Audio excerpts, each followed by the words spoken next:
Good morning, students. My name is Deepak Garg, your SST subject teacher. Students, आज हम study करने जा रहे हैं chapter 12 different ways of life. हमारी लाइफ के जो डिफरेंट वेज हैं जिसमें हम स्टडी करेंगे आज वैदिक काल के बारे में। We have read that the Stone Age was followed by the Copper Age in the Harappan civilization in the northwest, and they came to know about iron much later, while the settlements in the south Deccan continued the use of stone until they found iron. So the Copper Age was not witnessed by the people there. तो हम पढ़ चुके हैं कि हड़प्पा संस्कृति, जो हड़प्पा संस्कृति है उत्तर दक्षिण में पाषाण काल के बाद ताम्र पाषाण काल का आगमन हुआ है, और इस सभ्यता के लोगों ने लोहे के बारे में बहुत बाद में जाना, जबकि दक्षिण के लोग लोहे के बारे में ज्ञान होने पर पत्थर का प्रयोग कर रहे थे, इसलिए वहां पर ताम्र पाषाण काल का आगमन हो गया था। ताम्र कहते हैं कॉपर यानी कि तांबे को। Thus we find two distinct development in two different parts of the Indian subcontinent, northwest and Deccan, so we shall study them separately. तो इस प्रकार हम भारतीय उपमहाद्वीप के दो विभिन्न भागों, कौन कौन से, उत्तर पश्चिम व दक्षिण में दो विभिन्न प्रकार के विकास देखते हैं, इसलिए हम इनका अध्ययन पृथक रूप से करेंगे। नंबर 1 पर हमारा आता है वैदिक एज। नंबर 1 पे आता है हमारा Vedic age. The Harappan civilisation declined about 1500 BC and it considered with the emergence of the Aryans. Therefore, some historians are of the view that the Aryans might have invaded and destroyed the Harappan towns. However, this cannot be ascertained. The origin of the Aryans is a subject of much speculation. Some scholars opine that they are native inhabitants of India, while some scholars say that they belong to Central Asia. They spread out to Europe and Asia in search of pastures and were a type of nomadic race. The latter view is now generally accepted. तो वैदिक as में हड़प्पा सभ्यता का पतन लगभग 1500 ईसा पूर्व आर्यों के आगमन से हो गया था, इसलिए कुछ इतिहासकारों का मानना है कि हड़प्पा के नगरों पर आर्यों ने आक्रमण करके उनका पतन किया होगा, जबकि इसके सत्यता से कोई निश्चितता नहीं है। आर्यों की उत्पत्ति एक परिकल्पना का विषय है। कुछ विद्वानों का मानना है कि मूल रूप से भारत के निवासी थे, जबकि कुछ मानते हैं कि ये मध्य एशिया से आए थे। आर्य जो हमारे खानाबदोश जनजाति के थे, जो चरगाहों की तलाश में यूरोप और एशिया से फैल गए थे। द्वितीय विचार को सामान्यतः स्वीकार किया गया।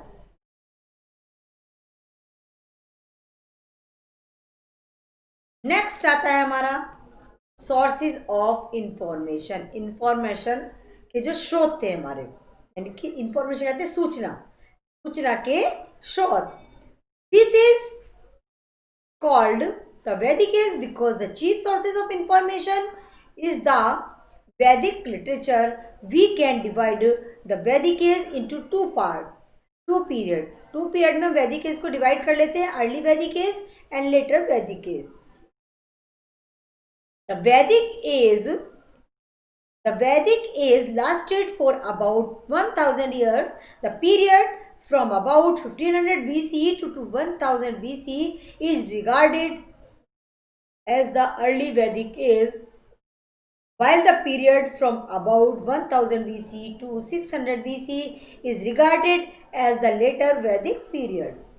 तो जो सोर्सेज ऑफ इन्फॉर्मेशन थे हमारे, उसमें क्या थे हमारे, कि यह काल वैदिक काल कहलाया क्योंकि इस काल की सूचनाओं का मुख्य स्रोत वैदिक साहित्य है। वैदिक काल को हम दो भागों में बांट सकते हैं, पूर्व वैदिक काल और उत्तर वैदिक काल।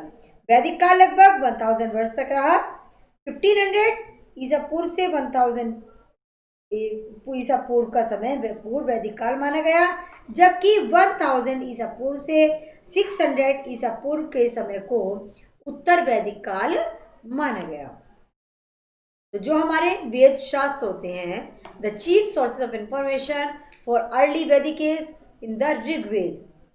This is the reason that this is also termed as the Rigved is the source of information for the later Vedic is include the three other Vedas in addition to the Rigved. These three Veds are three Ved कौन कौन से थे हमारे? Samaveda, Yajurveda and Atharvaveda. In addition to the four Vedas, the other literature taken as the source of information include the Brahmans and Aryakans and the Upanishads. All these are related to the Vedas. All these together are called the Vedic literature. देखिए इसमें क्या हुआ, पूर्व वैदिक काल का जो स्रोत था हमारा ऋग्वेद, इसी कारण इस काल को ऋग्वेद भी कहा जाता है। उत्तर वैदिक काल की सूचनाओं के स्रोत से तीन वेद हो रहे हमारे, ऋग्वेद, सामवेद और अथर्ववेद। इसके अलावा ब्राह्मण, आरण्यक और उपनिषदों में भी इस काल की सूचनाएं हमें मिलती हैं। ये सभी साहित्य वेदों से संबंधित है। इन सभी को एक साथ वैदिक साहित्य कहा जाता है। वेद बहुत महत्वपूर्ण शास्त्र है, इसलिए आइए इनके बारे में और हम आगे नॉलेज लेते हैं। As the Vedas are very important separation, number Rigved, the Rigved is the oldest of the four Vedas. सभी वेदों में सबसे पुराना हमारा ऋग्वेद है। It is believed that it was composed by Nom. It is accepted as the primary source of all knowledge and wisdom. It contains 1028 hymns in praise of gods and goddesses and deals with all aspects of human life. Of Samved, the Samved comprise of special songs to be sung by certain class of priests during Yajur. Next होता है हमारा Yajurveda. The Yajurved is a collection of hymns which have to be followed in ordinary yajna, which were inseparable part of the Aryan's way of life. Next होता है हमारा Atharvaveda. The Atharvaved is a collection of songs, spells and magical charms which relate the attainment of divine powers.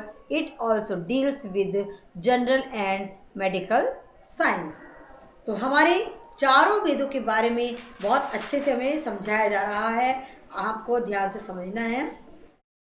Rigveda में क्या बताया था मेरे? ऋग्वेद 4 वेदों में सबसे बड़ा प्राचीन है। ऐसा विश्वास किया था कि इसकी रचना किसी व्यक्ति द्वारा नहीं की गई। यह ज्ञान और बुद्धिमत्ता के मुख्य स्रोत के रूप में स्वीकारा गया। इसमें देवी देवताओं की प्रशंसा में रचित 1028 श्लोक संग्रहित हैं। ऋग्वेद में मानव जीवन के सभी पहलुओं का विवरण है।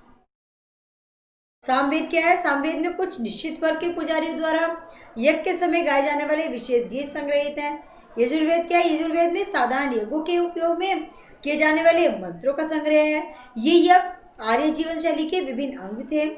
नेक्स्ट होता है हमारा अथर्ववेद। अथर्ववेद क्या है? अथर्ववेद दैवीय शक्तियों की प्राप्ति संबंध गीतों, मंत्रों व चमत्कारिक मंत्रों का संग्रह है।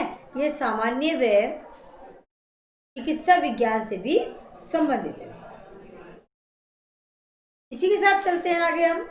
The Brahmans are commentaries on the Veds of prose.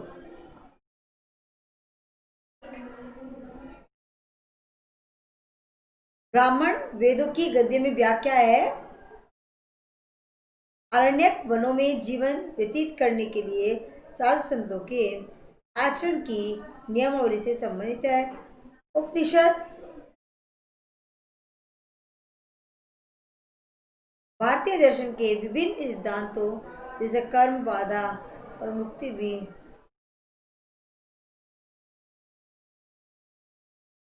Next होता है हमारा, in addition to the above of Ramayana and the Mahabharata are wonderful epics which throw light on the later Vedic age. The Ramayana was written by Valmiki while the Mahabharata was compiled by Ved Vyas. देखिए हमारी बहुत knowledge की बात हो रही है। इन साहित्यों के अलावा रामायण और महाभारत दो अनोखे उपन्यास हैं जो उत्तर वैदिक काल पर प्रकाश डालते हैं। रामायण वाल्मीकि द्वारा लिखा गया है जबकि महाभारत की रचयिता वेद व्यास जी हैं। इसी के साथ नेक्स्ट पॉइंट पर आते हैं हम, अराइवल ऑफ द आर्यंस, यानी कि आर्यों का आगमन यहाँ पर कैसे हुआ।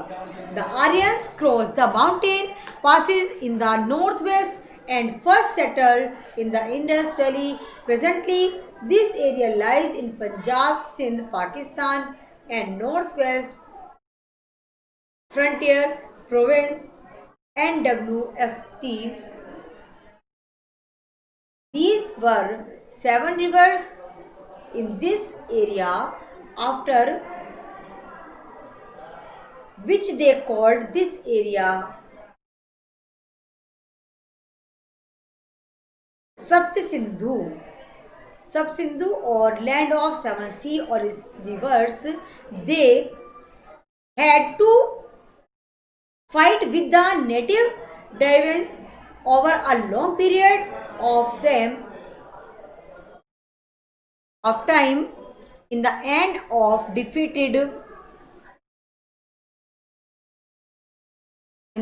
they defeated them. The freedom-loving Dravidians fled towards the south near the Vindhya hills, while those who preferred to live at the same place were taken as slaves and were called Dasya Dasyu. During the later Vedic age, the Aryans occupied the whole of North India, presently comprising the territories of Punjab, Haryana, Uttar Pradesh, Bihar, Odisha, Bengal and other northern areas, and named the whole areas are Aryavrat. It is believed that the battle of Mahabharata was fought during this age. It was at this stage that they found iron. तो देखिए arrival of Aryans के बारे में, यानी कि आर्यों का जो आगमन हुआ। सबसे पहले आर्य उत्तर पश्चिमी पर्वतीय दरों को पार करके सिंधु घाटी में बस गए। वर्तमान में यह क्षेत्र पंजाब, सिंध, पाकिस्तान, उत्तर पश्चिम और सीमावर्ती क्षेत्र में देखने को मिलता है। इस क्षेत्र में 7 नदियां थी जिस कारण इस स्थान को सब सिंधु कहा गया। आर्यों को वहां की मूल द्रविड़ों से एक लंबे समय तक लड़ना पड़ा। अंत में उन्होंने द्रविड़ों को पराजित कर दिया। स्वतंत्रता प्रिय द्रविड़ दक्षिण की ओर विंध्य पहाड़ी के समीप भाग गए, जबकि वे जिन्हें उसी स्थान पर रहना प्रिय था दास बना लिए गए, जिन्हें दास या दासियों के नाम से जाना गया। उत्तर वैदिक काल में आर्यों ने पूरे उत्तर भारत पर आक्रमण कर लिया, जिसमें वर्तमान के पंजाब,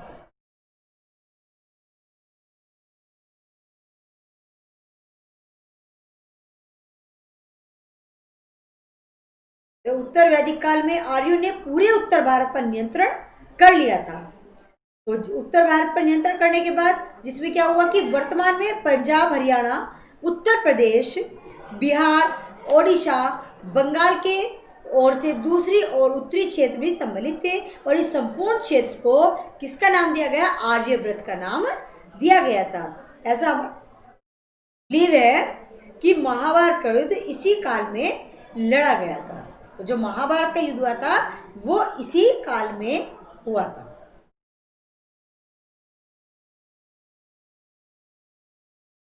स्टूडेंट आज के इस चैप्टर को यही स्टॉप करते हैं। आपको अच्छे से वीडियो को वॉच करना है, बुक से रीड करना है। Thank you everyone.